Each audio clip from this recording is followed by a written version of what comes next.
Magandang umaga po sa ating lahat. Bless the Lord, purihin ang ating Panginoon. So, sarap po umawit ng patuloy na pagsamba sa ating Panginoon.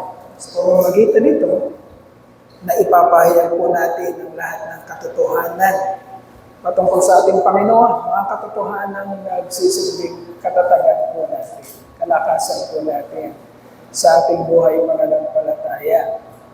Yung mga katotohanan kagaya ng inawit natin kanina, sabi doon, itong huli, Christ alone, cornerstone, weak, made strong in the Savior's love. Ayan, katotohanan kailangan po, kabisado natin sa ating buhay, sa ating isipan, sa ating puso, sapagkat sa mundo po na ito, alam natin na maraming kapagsubukan. Dapat po ngayon po, naiintindihan na natin that this life is not permanent. Okay? Hindi po permanente ang buhay natin dito. We can only live in this planet Earth 70 years, 80 years. Pag lumagpas tayo ng ganung edad, halos hindi na rin natin ma-enjoy yung buhay dahil masyado na tayo matanda at nilipasan na tayo ng ating freshness. Nandun na lang tayo sa sirkulo kung saan tayo pwedeng umikot. Kung hindi tayo dalhin ng ating mga anak sa mga lugar na malalayo, hindi na tayo makakarating on our own. So, ganun ang buhay dito sa lupa. If we do not have this living hope coming from our God to our Lord Jesus Christ, mga kapatid, kung hindi natin alam yun, hindi natin saulado yun, ay nakakaawa po ang kalagayan natin dito sa mundo. Ang dahilan, kaya tayo nandito, nagsasama-sama, ay ang ating patuloy na pagpapalakas at pagpapatatag ng pag-asang tinanggap natin sa Panginoon. Amen po ba?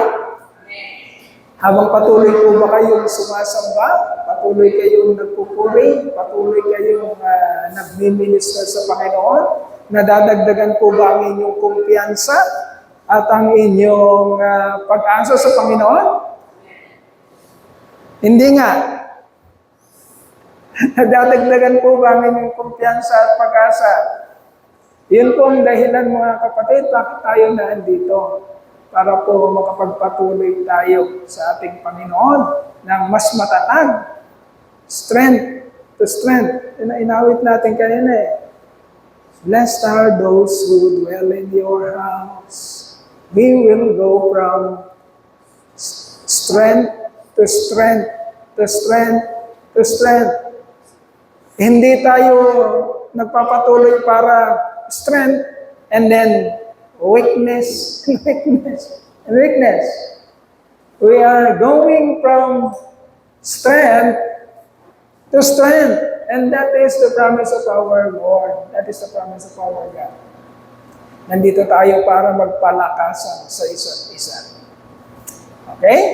At ang ating Diyos, ang ating Panginoong Kristo is a victorious God. Pinili niya na siya ang mahirapan at hindi tayo. Amen? Pinili niya na siya ang magsakripisyo, hindi tayo. Pinili niya na siya ang magbata at hindi tayo. So, kailangang malinaw sa atin, mga kapatid, the benefits of having our Lord Jesus Christ in our lives. Kailangan saulado natin. So, we will go on, we will continue to our study, to the message that God has given us. Yung tuloy-tuloy na serye. That everything you need is in Christ. Everything you need is Christ. Everything we need is Christ. Lahat ng ating pangangailangan, mga kapatid, ay na kay Kristo. At kung si Kristo, listen very carefully, pakinggan po natin mabuti. Tandaan natin, the battle is in the mind. Okay? The battle is in the mind. Ang labanan na yun, mga kapatid, ay spiritual. Pag sinabing gera, pag lumusob ka sa gera, asahan mo, ang kalaban mo, maraming dalang, armamento. Kasi nasa gera nga eh. Bakit ka sasabak ng gera? Kung wala kang dalang bala, dalang armamento. Asahan mo, na pag sumama ka ng gera, may armamentong kalaban mo. And therefore, my dear brethren, because the battle is in the mind, kailangan, pag nasa gera ka, kargado ka ng bala at armamento, or else, ano ka sa gera? Lulupigin ka lang ng kaaway kung hindi ka kargado ng armamento. Sa pagkakataon natin, sa pagkakataon ito mga kapatid, anong weapon ang kailangan mong taglay para managumpay ka sa gera spiritually? Anong armamentong kailangan mo? The sword of the Spirit, which is the Word of God. So listen very carefully. Listen very carefully. Huwag mo asahang magtatagumpay ka kung hindi ka kargado ng salita ng Panginoon. Everything you need is in Christ. Kailangan maintindihan mo yan. Kasi yun yung inawit natin kanina. Christ alone. The cornerstone. Christ alone is the cornerstone. Ibig sabihin ng cornerstone, the very foundation. Kung walang pundasyon, anumang itatayo natin, wala namang pundasyon, maya-maya, giba lang yan. Okay? Mawawasak lang yan, magigiba lang yan. Bakit? Walang cornerstone, walang pundasyon. Christ alone is our cornerstone. Everything we need is in Christ. Kaya pag hindi ka nag-focus kay Jesus Christ, pag hindi siyang pinuntirya mo, pag hindi siyang na-build up as your foundation, huwag kang umasa.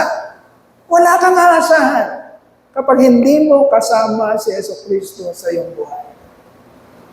Kailangan matutunan natin yun at huwag natin kakatamaran that everything we need is Christ. Siya lang. At alamin natin, bakit ang iba nagtatagumpay, bakit ang iba ay parang hindi nagtatagumpay. Anong diferensya?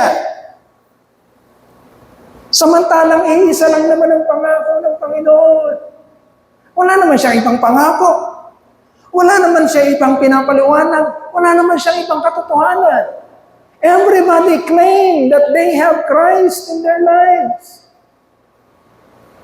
But the manifestations, merong nagtatagumpay, merong hindi nagtatagumpay. Anong pagkakaiba? Anong diferensya ng buhay? Anong meron ng iba? Anong wala? Bakit yung iba wala? Okay? Everything we need is in Christ. Colossians chapter 2, verse 9 to 15. Okay. Colossians chapter 2, verse 9 to 15. Meron tayong 7 verses na pag-aaralan po natin ngayon. 7 verses. Colossians chapter 2, verse 9 to 15. And it says, For in Christ, all the fullness of the deity lives in bodily form. In Christ, all the fullness of the deity lives in Him. And you have been given the fullness in Christ, who is the head over every power and authority. In Him, you were also circumcised in the putting off, paghuhubad of the sinful nature, not with a circumcision done by the hands of man, but with the circumcision done by Christ. Having been buried with him through your faith in the power of God who raised him from the dead. When you were dead in your sins and in the uncircumcision of your sinful nature, God made you alive with Christ. He forgave us all our sins. How many? All our sins. Napaka-importante ng mga katotohanan na yon sa pinabasa natin, mga kapatid, for our confidence. Having canceled the written code with its regulations that was against us and that stood opposed to us, because this is war, this is a battle, he took it away, nailing it to the cross, and having disarmed the powers and authorities, he made a public spectacle of them, triumphing over them by the cross. Okay. Ang katotohanan nililiwanag natin, mga kapatid, is we have everything we need in Christ. Sinong naniniwala sa atin na lahat ng ating kailangan ay na kay Kristo? Naniniwala ba tayong lahat? Kung naniniwala tayong lahat, kung naiintindihan natin ang katotohanan na yon, wala kang ibang focus. Wala kang ibang puntirya. Wala kang ibang gustong maintindihan, maunawaan at makuha, kundi ang masiguro, kundi ang pakikipagrelasyon mo kay Jesucristo. Sapagkat siya ang natatanging kailangan mo at ang lahat ng kailangan mo ay nasa Kanya. Everything we need is in Christ. Everything we need is Christ. Ibig sabihin, mga kapatid, if you have Christ, if you have Jesus, wala ka nang kulang. Wala nang kulang. O bakit parang nabubuhay tayo na kulang-kulang? Na maraming nagkukulang sa atin. Na parang hindi tayo magtagumpay. Samantalang ang pangako ng Panginoon ay wala na tayong pagkukulang. Alamin natin sa pamamagitan ng katotohanan binabanggit ng salita ng Panginoon. So binasa nating aklat ng Kolosas, Kabanata 2, mga talatang 9 hanggang 15. Ano ang mai-extract natin? Ano ang makukuha nating mga katotohanan na magsisilbing kalakasan natin para mabuhay tayo ng matatag, bagamat napakarami ng laban na sasagupain natin dito sa mundong ito. It is very crucial, my dear brethren. That's why every time na meron tayong konting panahon na magkikita-kita, isang oras ng Sunday, isang oras ng Friday, listen very carefully. Kaya every time na magkikita-kita tayo, we are admonishing our minds and our hearts, mga kapatid, na mag-focus. Total, isang oras lang naman. Pakinggan natin mabuti. Let us sit down and listen very carefully. Because this is crucial. Very important. Importante sa ano? Sa pananagumpay natin. Huwag tayong umasa. I'm telling you the truth. Huwag tayong umasang magtatagumpay tayo sa tukso, sa pagsubok, sa problema, kung wala tayong naiintindihan sa kapangyarihan ng Diyos. Natatalo sa lahat ng ating kalaban. Ayan ang binanggit dyan. through the death of our Lord Jesus Christ, He disarmed. Anong ibig sabihin ng disarmed? Tinanggalan niya ng kapangyarihan, tinalo niya yung sa gera, kaya lahat ng armamento ng kalaban, kinuha na niya lahat, hindi na makakapanakit ang kalaban. Bakit? Dinisarm ng Panginoon. That is the truth. Bakit namumuhay tayo na parang takot na takot tayo sa kalaban, samantalang dinisarm ito ng Panginoong Jesucristo. Listen very carefully. If you know the truth that you know will set you free. Truth number one. Truth number one. In verse 9 to 10, truth number one is, kapatid, alalahanin mo that you are already complete in Christ. Yan ang sinabi sa binasa natin, Colossians chapter 2, verse 9 and 10. Sabi doon sa verse 9 and 10, for in Christ, all the fullness of the deity lives in Him, lives in bodily form. The human Jesus Christ. Nung nagkatawang tao si Jesus Christ, ang Diyos, lahat ng pagka-Diyos ay nasa Kanya. Okay? Nasa Kanya. Lives in bodily form. Andan mo yan. Yan ang kalakasan mo. And you, ikaw na nagsasabing mananampalataya ka, na anak ka ng Diyos, na pinili ka, na hinirang ka, na Kristiyano ka, na tagasunod ka ng Panginoon, sa'yo, sinabi dito sa verse 10, anong meron ka? And you have been given how much? The fullness. 100%. The fullness of whom? Of Christ. Binigay sa iyo ang Diyos, ang kabuuan ng Diyos na kay Kristo.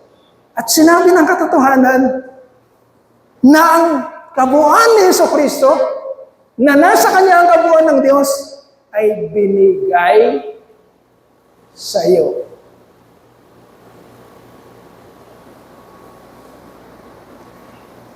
And you have been given the fullness in Christ. Ngayon, pinalakas niya, anong ibig sabihin ng meron ka? Pinalakas ni Apostol Pablo. Listen very carefully.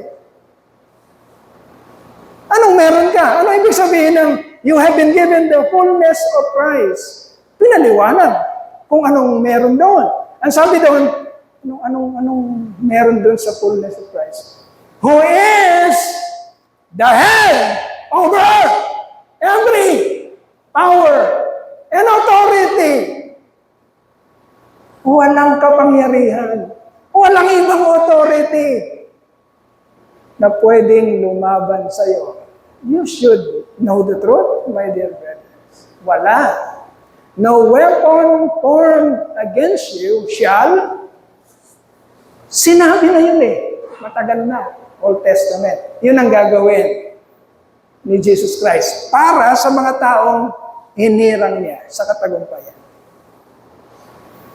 Okay? You have been given the fullness of Christ, which is the head over every power and authority.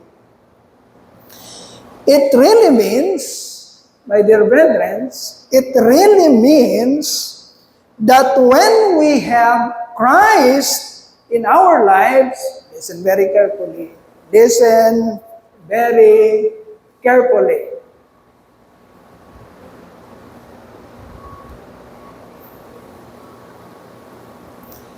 It really means that when we have Christ in our lives, we already have everything we need for salvation and for righteous living. Okay? Karamihan ng tao, mga kapatid, interesado sa kaligtasan. Well, masarap yan. Yun lagi natin sinasabi, ligtas ako, papunta ako ng langit. Oh, okay. Okay yan. Masarap yan paniwalaan. At kailangan nating paniwalaan na ligtas ako, papunta ako ng langit. Yes, by faith, kailangan nating paniwalaan. Pero ang katotohanan, mga kapatid, sino ditong nakasiguro, isa-isahin natin ang bawat isa. Sino dito makakakumpirma na lahat ng ituturo natin ay talagang papuntang langit? Sino? But we are trying, mga kapatid, para ipakita sa bawat isa yung patungkol sa, basta ako, papunta ako ng langit. Okay, it's true. But it's between you and God. Hindi mo yan kayang patunayan sa katabi mo. Walang kayang magpatunay sa atin hanggang nabubuhay tayo. Maliban na magkita-kita na tayo sa, Pastor, nasa langit ka rin pala. Sister Aileen, nandiyan fellowship tayo. Walang kayang magpatunay sa hanggang nandito tayo. So, napaka-futile, mga kapatid, para ang buong buhay natin ay gamitin natin para patunayan sa katabi natin habang nabubuhay tayo na tayo yung mga ligtas. Hindi kailangan. Yun ay kumpiyansa mo sa Lord. Kayong dalawa. Alam mo, naligtas ka. Alam ng Lord na niligtas ka niya. Pero patunayan mo sa kapwa mo, ang hindi mo mapapatunayan unless magkita-kita kayo. Sa eternity. Okay? Ay, bakit niligtas ka ng Panginoon? Ano ba talagang dahilan? This is the real reason, the ultimate reason. Okay? Listen very carefully. The ultimate reason why you are redeemed and saved by God, my dear brethren, is for you to display a holy and righteous life. Okay? Niligtas ka ng Panginoon at ibinigay sa iyo ang lahat ng iyong pangangailangan in order for you to be victorious in this life. Yun ang ultimate reason, mga kapatid. Walang glory ang Lord kapag itong isang to niligtas ko eh. Pero pagkayari kong iligtas to, ano naman ang pinaggagawa nito? Ng babae, ng lalaki, nagsugal, naglahat. Pero wala akong magawa eh. Niligtas ko siya. No, walang nakasulat na gano'n. Makinig mabuti, mga kapatid. Niligtas ka ng Panginoon at may ultimate goal, ultimate reason ng Panginoon, bakit kanya niligtas? Because you will be set apart. Okay? Ganun na ang motive na ginagawa niya mula pa nung una, Old Testament. Hihirang siya ng isang nasyon, isang lipi, isang tribo, isang pamilya, isi-set apart niya. Gusto niyang makita sa mga hinirang niya, nakakaiba sila sapagkat siya yung mga tao niya kesa sa makasalanang mundo. That is the ultimate goal. But this time, magtatagumpay siya, mga kapatid, sa mga hinirang niya sapagkat bibigyan niya sila ng panibagong buhay, panibagong puso, panibagong isipan, panibagong espiritu Okay? At isi-set apart niya sila para makita ang kaluwalhatian ng Diyos. Nandun lang ang glory ng Diyos. Pag nakikita ang pagkakaiba ng mga hinirang niya kesa sa makasalanang sanlibutan. Anong ginagawa ng marami? Gusto ng kaligtasan, pero nakikisayaw pa rin kay Satanas. I'm sorry. Kaya maraming sa araw ng Panginoon, which is very near, I'm telling you the truth, the day of the Lord is very near. We will not time set, but it is very near. I'm telling you the truth. Ang araw ng Panginoon ay napakalapit na mga kapatid. Huwag kang magpatumpik-tumpik. Yes, I'm telling you the truth.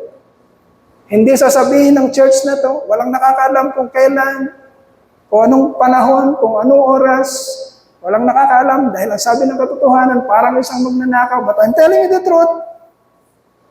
Because of the signs of times that we have in our days, mga kapatid, it is really very, very, very, very near. Napakalapit na, mga kapatid. At kailangan mo makita kung sino ka, sino ang Diyos, anong ginagawa mo sa buhay in order for you to be ready. Dahil ang sinabi ng Panginoon sa Matthew, ang manatiling tapat hanggang wakas ang siyang, hindi ako nagsabi na. Ang Biblia, ang salita ng Diyos. Yun ang nagsabi, hindi ako. Kung ayaw niyo ng katotohanan na yun, punitin niyo ang Biblia. Kung ayaw niyo. But that is the truth. Mga kapatid, maghanda-handa tayo. Remember that the goal of salvation is not just for the sake of salvation. But ultimately, you are saved by God to live a holy and righteous life. Because the glory of God is ultimately manifested through the holiness and righteousness of the redeemed, of the elect, but by His grace. Okay? Kailangan naintindihan natin ang katotohanan. Okay, yung yabang na yabang, ligtas ako. Ay, nakikipag-inuman ka naman sa mga taga-sanlibutan. Ligtas ako. Ay, nakikipanood ka naman ng bowl. Ligtas ako. Eh, hindi mo, sinisitingan mo naman ang hindi mo asawa.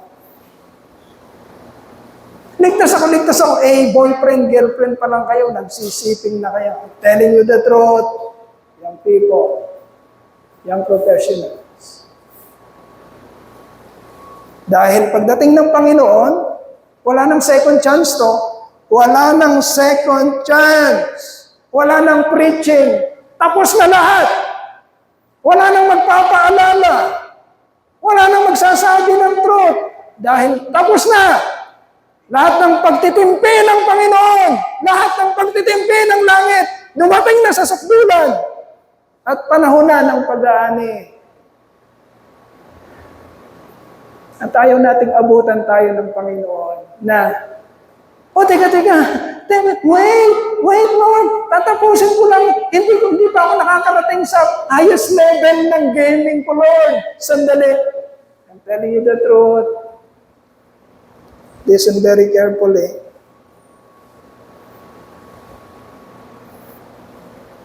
Truth number 2. Verse 11. Truth number 2. You are already spiritually circumcised by God. Verse 11 says, in Him,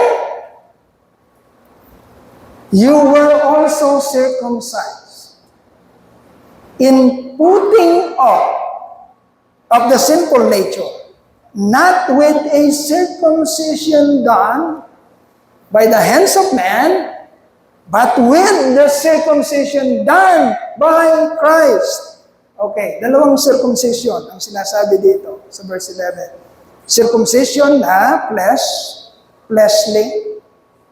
Ibig sabihin ng circumcision na yan ay makikita ng iyong naked eye. At circumcision done by Christ, which is, listen very careful, is spiritually. Tinatawag ng Bible yung circumcision na yan. Circumcision of the heart. Yung hindi nakikita.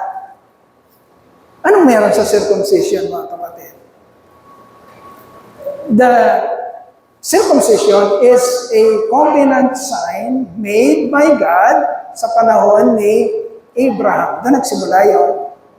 Sa panahon ni Abraham. So, ang circumcision ay sign na ang Diyos ay nakipag-covenant, nakipagtipan kay Abraham at sa kanyang mga lahi. Ano ba ang lahi ni Abraham? Hebrew, Israelites, Jews. Minsan nalilito tayo, anong ibig sabihin ng tatlo na yan? Hebrew, Israelites, Jews. Hebrew, ito yung panahon ni Abraham. Okay? Huwag kayong malilito. Pag sinabing Hebrew, ito yung panahon ni Abraham at lahat ng mga inapo niya, galing sa kanya, mga Hebrew yon. Ito yung panahon ni Abraham. Okay? Ano yung Israelites? Kanino ba galing yung pangalang Israel? Jacob. And therefore, listen very carefully. Therefore, yung Israelites, yung nation na Israelites, nanggaling sa lipi ni Jacob. Kaya nagkaroon ng pangalang Israel at Israelites sa panahon ni Jacob. Jacob became Israel, and then lahat ng inapo niya, ang tawag sa kanila ay Israelita, mga Israelita. Pero ang mga Israelita ay mga Hebrews. Dahil si Jacob ay galing kay Abraham. Okay? Ano yung Jew? Okay. Pagkayari ni Jacob, ang sumunod na istorya, si Joseph. At nadala ni Jacob ang kanyang lipi sa Egypt. Pero sa tagal-tagal ng panahon, 400 years, napaalipin ang Egypt, ang Israel, sa Egypt. Okay? Hindi nakilala si Joseph. Dumami na ang mga Israelita sa Egypt. Wala na si Joseph. Hindi nakilala ng Pero kung anong istorya. Dahil 400 years na, naalipin sila. Isinilang sino? Si Moses. Nilabas ni Moses ang Israelites sa bondage sa Egypt. Listen very carefully. Pag nasundan nyo kasi, doon nyo ma-appreciate. Pag hindi nyo nasusundan, hindi nyo ma-appreciate. Kasi hindi nyo naman napaparad yung teleserye. Hindi naman kayo nanonood ng Ang Panday. Kaya yung mga, pag pinanood nyo bigla, hindi nyo ma-appreciate Ang Panday. Pakinggan natin mabuti. Kasi bird's eye view na to. Pinapaliwanag natin in a bird's eye view. And then Moses, na ilabas na sa pagkaalipin ng Israelita, nasa ilang sila, hindi nakapasok pa muna sa lupang pangako, namatay na si Moses, sinundan nino. Sino sumunod kay Moses na leader? Joshua. Nakapasok na sila sa Canaan's land. Pero hindi pa nalipol lahat ng tao. Yun ang naging dahilan. Kaya nagka-problema sila. Okay? Anong sumunod kay Joshua nung nawala siya? Judges. Mga hukong. Sila Samson, sila Deborah, sila Jephthah. And then after them, lumipas ang mga panahon, aba yung mga kanugnog ng mga kaharian, nagsasakupan na, at ang Israel ay sinasakop, ang nagleled sa mga sumasakop sa kanila ay isang hari. Okay? Hari. And then humingi ng hari ang Israel. Gusto namin ng hari para may maglilid sa amin. Binigyan sila ng hari. Sino yung unang hari? Saul. And then David. And then Solomon. Yun ang tatlong hari ng United Kingdom. Sinusundan natin yung story. Ino-connect kasi natin yung Jew. And then, nung natapos na United Kingdom, pagkamatay ni Solomon, ang sumunod sa kanya, yung anak niya na si Rehoboam, King Rehoboam, na malokong hari. Kaya nagrebelde yung 10 tribo ng Israel. Okay? Humiwalay yung 10 tribo ng Israel, tinawag silang Northern Kingdom or Israel, the Kingdom of Israel. Okay? Natira yung 2 tribo kay King Rehoboam, King Jeroboam sa kabila. King Rehoboam, natira yung 2 tribo, Judah and Benjamin. 2 tribo, ang tawag sa kanila, Southern Kingdom or Judah. Judah, Kingdom of Judah, kung saan isang araw lalabas ang Panginoon Jesucristo. Yung Kingdom of Judah, yung date na yon, doon nagsimula ang katawagang Jew. Okay? So yun yung istorya ng mga Hudyo, Jew, doon sa Southern Kingdom. Okay? Kaya Hebrew, Abraham, Israelites, Jacob, Jew, Southern Kingdom. Yung lahat ng Jew, mga Israelita sila. Yung lahat ng mga Israelita, mga Hebrew sila. Okay? Yan ang ibig sabihin ng Hebrew,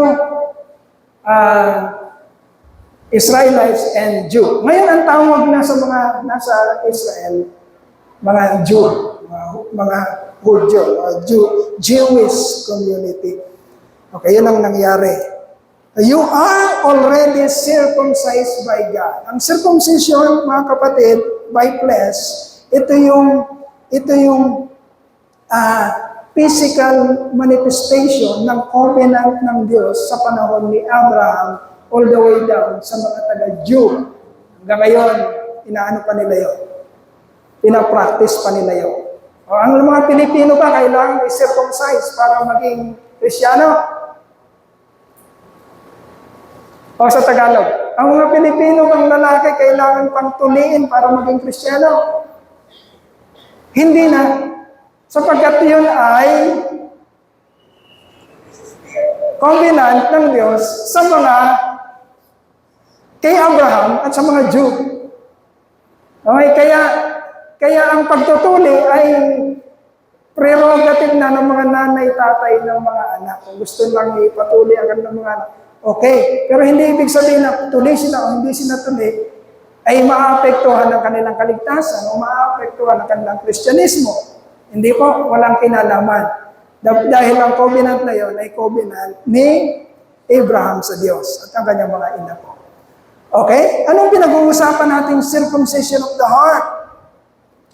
Just as the circumcision of the flesh, a physical sign of the covenant given to Abraham and his descendants, the Hebrew Israelites and Jews, to set them apart from the rest of the world, we, as God's chosen people, we as Christians, were given circumcision of the heart.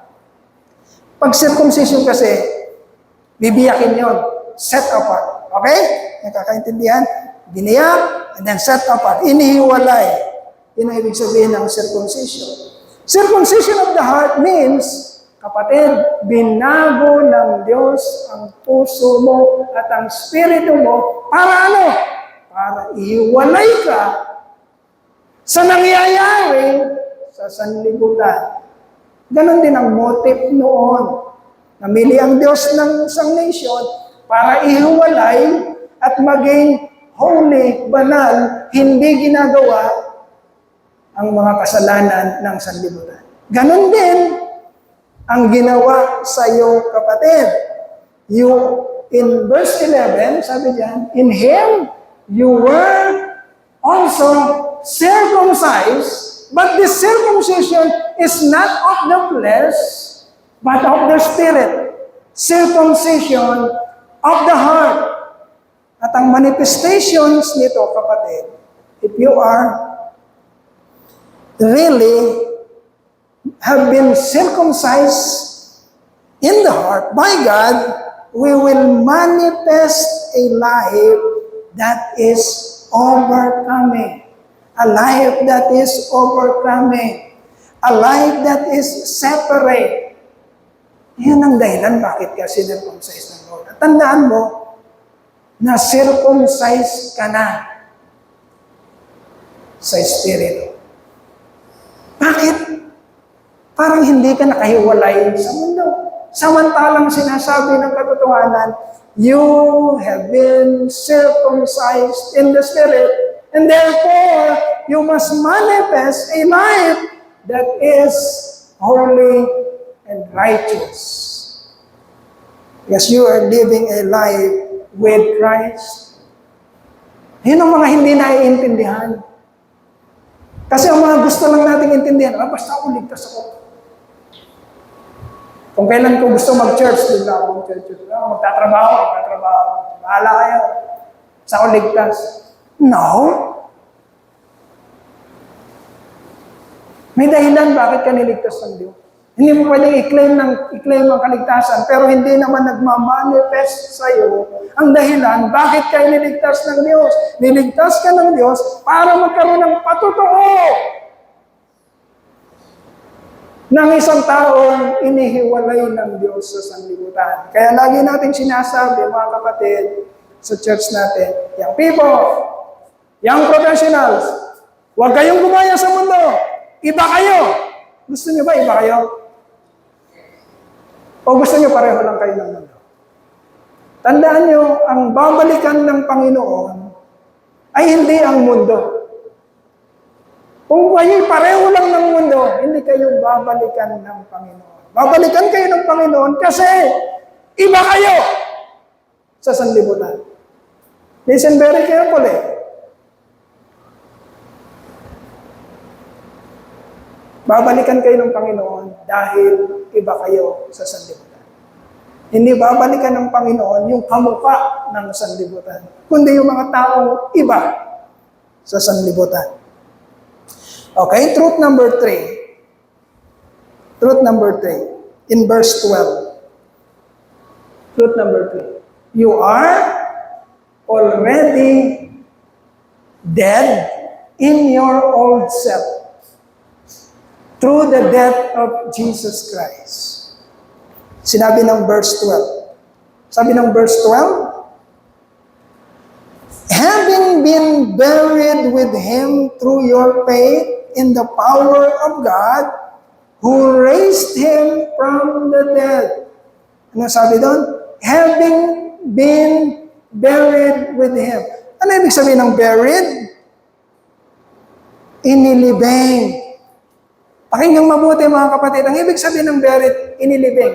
Ibig sabihin ng inilibing, kasama kang inilibing ni Jesucristo.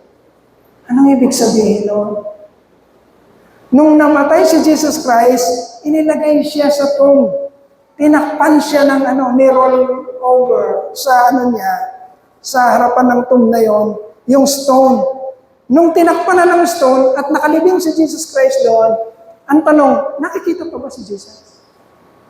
Nung namatay ang kanyang katawan, nakikita pa ba siya? Bakit hindi siya nakikita?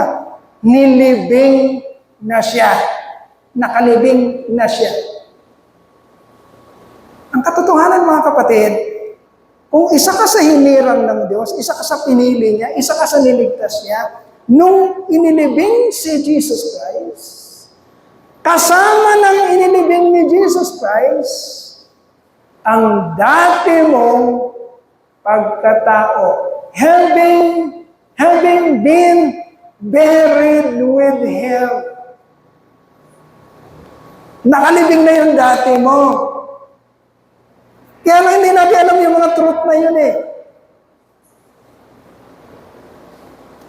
Kaya, kapag tayo namumuhay sa mundo, ang nakikita pa rin ay yung own self, yung dating pagkatao. Parang hindi pa nailibing. Nakakatakot yun. Listen very carefully. Pag ang dati pang pagkatao ang nakikita sa iyo, ibig sabihin, hindi pa siya nailibing kasama ni Yesu Cristo. Okay? Noong ikatlong araw, may binuksan ng tong lumabas si Yesu Cristo. Ano yung lumabas na yon? Yung dati pa bang flesh ni Jesus Christ o bagong Jesus Christ na with His glorified body? Tumatagos sa pintuan, hindi nasasaktan, hindi kailanman kayang lupigin. It is a glorified body. Okay? Kung kasama kang inilibing ni Kristo, kapatid, kasama ka rin babangon, but this time with a new life. Yun ang tinatawag na, if anyone is in Christ, he is a new creation. The old thing has passed, the new has come. Yun ang truth. Kung ayaw natin ng truth na yun, murahin mo ulit. But this is the truth. Ito ang totoo mga kapatid. We have been buried with Him. It really means, my dear brethren, that our old self has no power in you anymore. Wala nang kapangyarihan yung old self. Bakit? Anong sabi na binasa natin? Dinisarmahan na. Hindi na magtatanong pa yun, na-disarm na. Yung alipin ng kasalanan na, na-disarm na. Much worse, patay na, nailibing na. Hindi lang dinisarmahan, patay na at nailibing na. It really means that our old self has no power in you anymore because it is already dead with the death of Christ. And it has been buried already. Kaya nga, sa dalawang ordinansa na binigay sa atin ng Panginoon, yung isa ginagawa natin every third Sunday of the month, Friday of the month, which is the Lord's Supper. Yung isang ordinansa, ang tawag doon is baptism. Baptism by water. Mga kapatid, it is a symbolism that once you have been buried, pag inilubog ka sa tubig, hindi ka nakikita, nandun ka sa tubig. Pero maya-maya, lalabas ka uli, at yung paglabas na yon ay simbolismo ng bago mong pagkatao. Yun ay ibig sabihin ng baptism. Buried with Christ, and then alive with Christ, but with a new creation, new life. Okay? And then lastly, truth number 4. Truth number 4. Lastly, we will close with this. You are already a new creation. You are alive with Christ. You are forgiven and free. It says in verses 13 to 15, when you were dead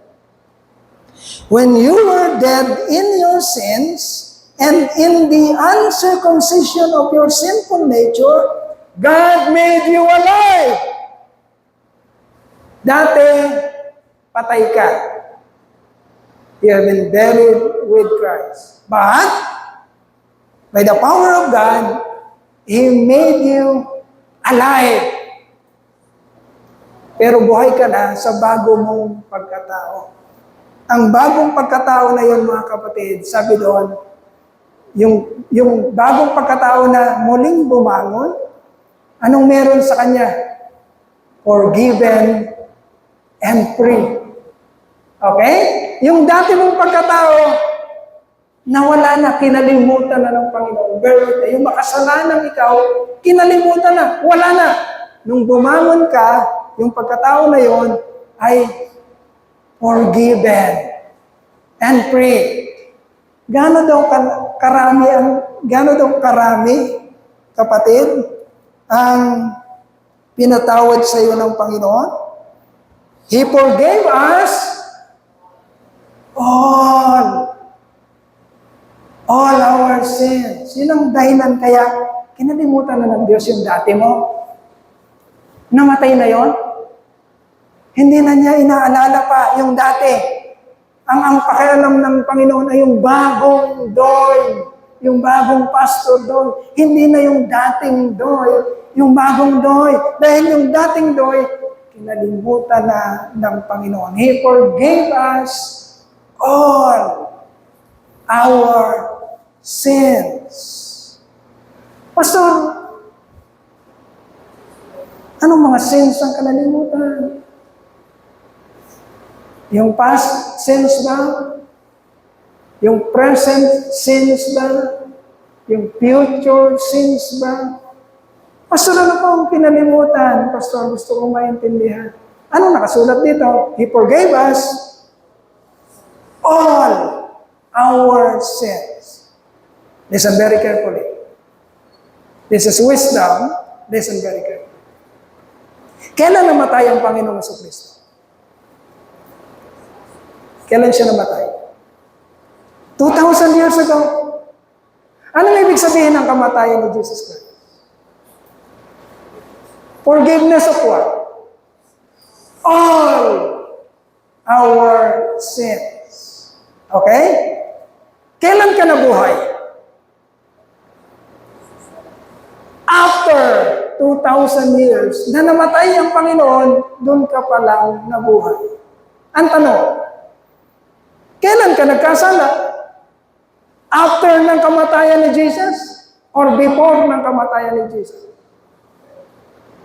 After ng kamatayan ni Jesus Christ, 2,000 years later, nabuhay ka. At nung nabuhay ka, hindi mo pa kilala ang Panginoon sa Kristo, nagkasala ka. Marami kang kasalanan. Ang tanong, yung ginawa bang forgiveness ni Jesus Christ 2,000 years ago can be applied to the future sins of yours 2,000 years later? Epektibo pa ba ang kamatayan 2,000 years ago sa mga kasalanan mo 2,000 years later? Epektibo pa ba? Yes. He died. Listen very carefully. Christ died once for all. Never to be repeated, never to be replaced.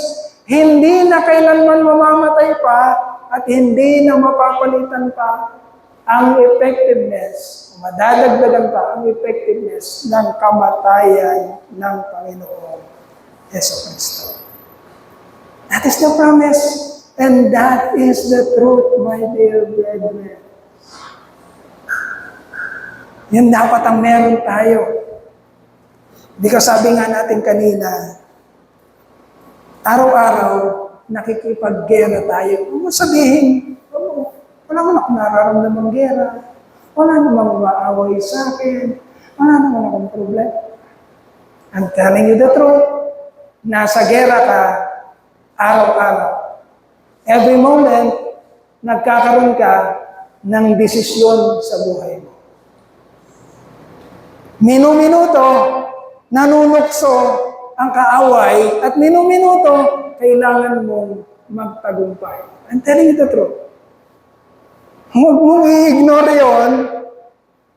Baka biglang, boom! Dumating ang Panginoon, hindi ka naka-ready. At sasabihin, Lord, wala naman ako natatanda ang gera. Lalabas sa iyo lahat ng desisyon mo. Lahat ng desisyon mo. Oh, di ba? Oo nga. Makisig ka nga. Businessman ka nga. Parang wala kang problema sa pera. Parang wala kang, lagi kang may kinakain. Pero dumating ang isang kapatid. Walang makain, biglang lumapit sa'yo. Sabihin mo sa, magtrabaho ka nga, ang hirap to. Ang hinihingi lang naman sa'yo, pwede ba, makaraos lang ang pamilya ko ngayon. Isang salok na bigas, saka ilang sardinas. Ano pinaghirapan ko to? Magtrabaho ka, tamad-tamad nito. Baka hindi mo alam. Ang nasa isip mo, righteousness yun. Ako, kaya ako nagkakaganto. Kaya ako mayaman, kaya ako maraming pera, marami kong ipon. Kasi masipag ako. Sila ayaw lang magsipag. Anong patakaran ng Diyos? Naintindihan mo ba? Ano yung mga decision making mo? Ano yung mga kaya mong isakripisyo? Ano yung mga pag-iimbot mo? Lahat lalabas yun. At kung hindi ka nakaprepara, listen very carefully, hindi ka nakaprepara sa gera araw-araw dahil hindi ka kargado ng katotohanan, kapatid. I'm telling you the truth. Because if Jesus died, and His death, mga kapatid, hindi kailangang maintindihan. Kunyari mo, ang salvation ganito lang. Basta isang araw, may mamamatay. At pag namatay na yung mamamatay na yon, okay na lahat, ligtas na lahat. Kung ganun ang patakaran, hindi na natin kailangan kilalanin si Jesus. Hindi na natin kailangan alamin ang mga katotohanan dito. Kasi anyway, may namatay na para sa atin. Okay na tayo. Pwede naman gawin kung ano mga gustong gawin. Yun lang naman ang salvation eh. Yung kamatayan na yun, at nang namatay na siya, okay na tayo. No. Walang glory ang Lord sa gano'n. Walang glory ang Lord sa gano'n. Kaya hanggang ngayon, mula sa Old Testament, yung plano ng Diyos ng kaligtasan, hanggang sa panahon natin yan. Okay. From the creation of Adam to the birth of Jesus Christ, approximately how many years? 4,000 years. Make your research. Make your research. Kasi meron din magsasabi, yung sinasabi natin, hollow and deceptive philosophies, and then some fine arguments of this world. Hindi, million years na ito, ganyan. Bahala sila. Basta biblically, mga kapatid, historically and biblically, sinasabi na approximately 4,000 years ang gap between the creation of Adam and the birth of the second Adam. Approximately 4,000 years. Makinig kayo, mawiwindang kayo pag hindi kayo hindi nyo iniintindi. And then, nung pinanganak si Jesus Christ, namuhay siya, how many years in this planet Earth? 33. Dahil ang mundo, nilagay doon yung AD 33, if you will read the history, approximation, AD 33, ito yung time na namatay at pinako ang Panginoon sa krus ng Kalbaryo. AD 33. Okay? From the birth of the second Adam, sa panahon natin ngayon, how many years na? How many years na? Di natin alam? From the birth of Jesus Christ, the second Adam, Jesus Christ, at hanggang panahon natin ngayon, ilang taon nang lumipas? 2,000 years. Okay? From the first Adam to the second Adam, 4,000 years. From the second Adam until today, 2,000 years. Ilang years na ang tumakbo sa mundo? Ilang years na? Biblically, 6,000 years. Okay? This is just a theory. This is not a doctrine, but a theory. Now, Genesis. Anong meron sa Genesis? Ilang araw ginawa ng Diyos ang creation? Ilang araw? 6 days. Okay? 6 days. Pang ilang araw kinreate ang tao? Pang-anim. Okay? And then, after niya i-create ang tao, sabi niya, my creation is very good because they are created in my image. Okay? In the sixth day. And then, sabi ng Lord, wala na. Complete na ang creation. Anong ginawa niya sa seventh day? He rested on seventh day. Now, punta tayo sa New Testament. Anong sinabi ni Apostle Peter patungkol sa pananaw ng Diyos sa panahon? But with the Lord, a day is like 1,000 years. Biblical? Biblical. Now, kung ganon, kung meron palang kinalaman ang mga biblical signs na yon, mga kapatid, therefore, if that is true, and we believe that that is true, that with the Lord, 1,000 years is like one day, sa Diyos ilang araw na ang lumilipas. Ilang taon na? From the first Adam to second Adam, 4,000. From the second Adam, Jesus Christ, up to now, ilang taon nang lumipas? 6,000 years. But with the Lord, a day is like 1,000 years. Sa paningin ng Diyos, ilang araw na ang lumipas sa mundo? That is one of the theory. That is not a doctrine, one of the theory. Ibig sabihin, pwedeng napakalapit na natin sa pagdating ng Panginoon sapagkat, ang sabi ng Biblia, sa 6 na araw, nagpahinga ang Diyos. Anong meron sa Revelation na pinag-aaralan natin ngayon, mga kapatid? Anong meron sa Revelation? Darating ang how many years of Jesus Christ reign in this planet? Millennium. 1,000 years.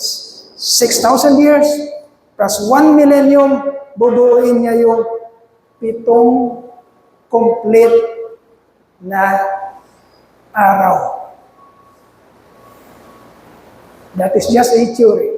Hindi yan tinuturo, pero para sa akin, yun ang teorya ko patungkol sa kung anong nangyayari sa mundo at kung paano ang plano ng Lord sa kaligtasan. Okay? It may help, it may not help, but for me, merong dating sa akin yung mga teorya na yun, mga kapatid. Kaya naman pinagsisigawan natin dito. Kapatid, sabi ni Shadrach, Meshach, Abednego, talagang darating ang araw ng Panginoon. Talagang darating ang araw ng kapighatian.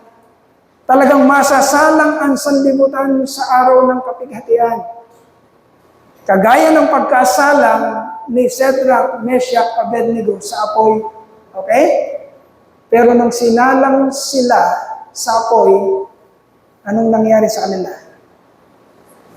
Hindi sila napaano. Bakit? Kasama nila ang Panginoon. Are you ready?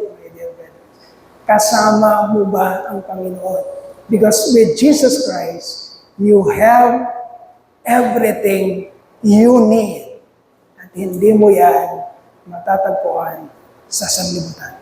Marami pa niyan, purihin natin at pasalamatan ang ating Panginoon. Mga kapatid.